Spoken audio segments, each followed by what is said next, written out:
Hi, I'm Ryan with Prudential Pest Solutions.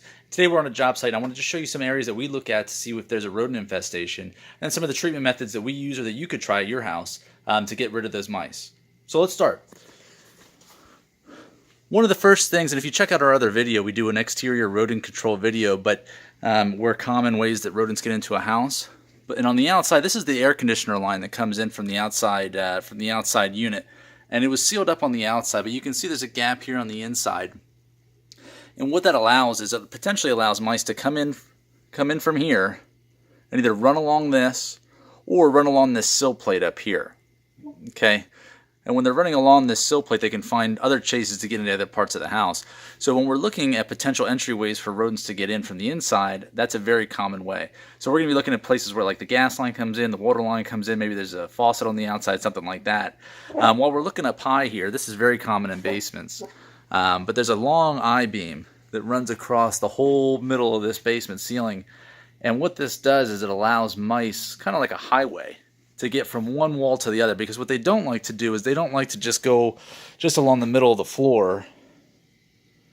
They like to stay up high, stay where they're safe, and stay along walls. So that's a very common area to check. And what we're really looking for, it's very rare for you to actually see mice active unless this infestation is severe. So what we're really looking for is we're looking for potential entryways into the home, and then we're looking for droppings or other evidence that there's mice there. Maybe there's some insulation that has some tunneling in it. Maybe there's some rodent droppings on the ground. And some common areas that we want to look at for rodent droppings are going to be right in the corners, right along walls, because this is where the mice are going to travel a lot, because they don't have the greatest eyesight in the world. So right here we have the dryer vent going in through some insulation at the top. We want to make sure that's all tight and sealed up from the outside. On the outside there was also a faucet that comes in through up here. So we want to make sure that that's nice and tight. And then there's some gas line and some water line over there. So what we're doing though is we're looking for potential entryways. We're looking for insulation that's been moved. Here we have a basement door that goes up to some steps. So we can check that for rodent activity. And again, we're looking for droppings. If you don't immediately see droppings, what you can do is use something like a UV light. So I'll show you what that looks like here. So as we're looking for rodent droppings here, we use a UV light. And what this UV light will do is it'll highlight any areas that have animal fluids. And what it's really looking for is rodent urine.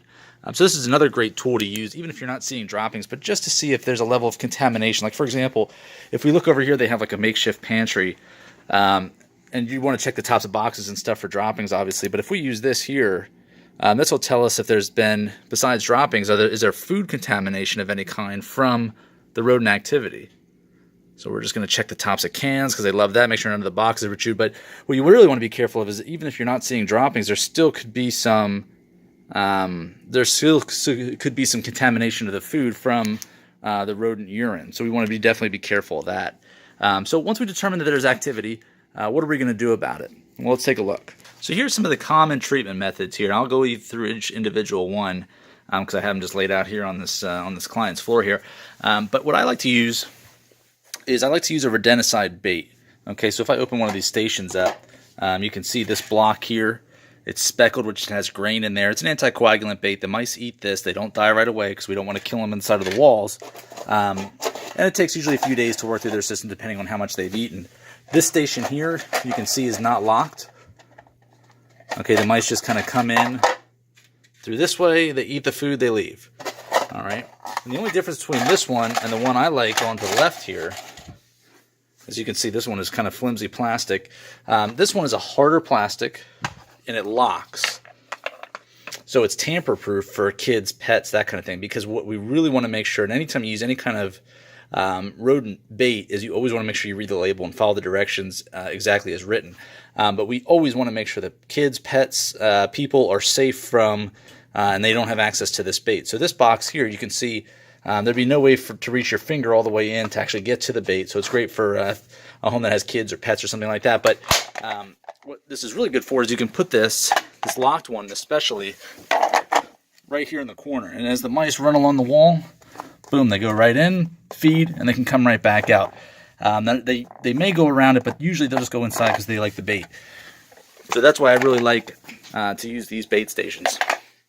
Now, from a professional side, and you don't want to use this on areas where you're going to have access to kids, pets, humans, because they can open that right up and get in. This here is a bulb dust, or has rodenticide dust in it.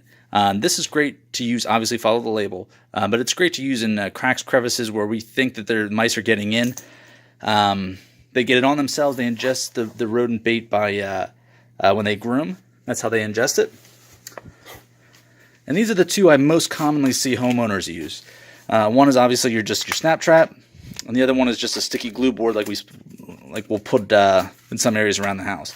In areas where we're afraid or we have concerns about pets, kids, or non-target species eating the bait, or if we're adverse to using bait, then a mechanical capture, which is what these would be, are utilized. The downside of these is that when something's stuck in there, if you don't remove it and dispose of it, it's going to start smelling, and you're going to know about it. So that's the limitations with these. You just have to check them more.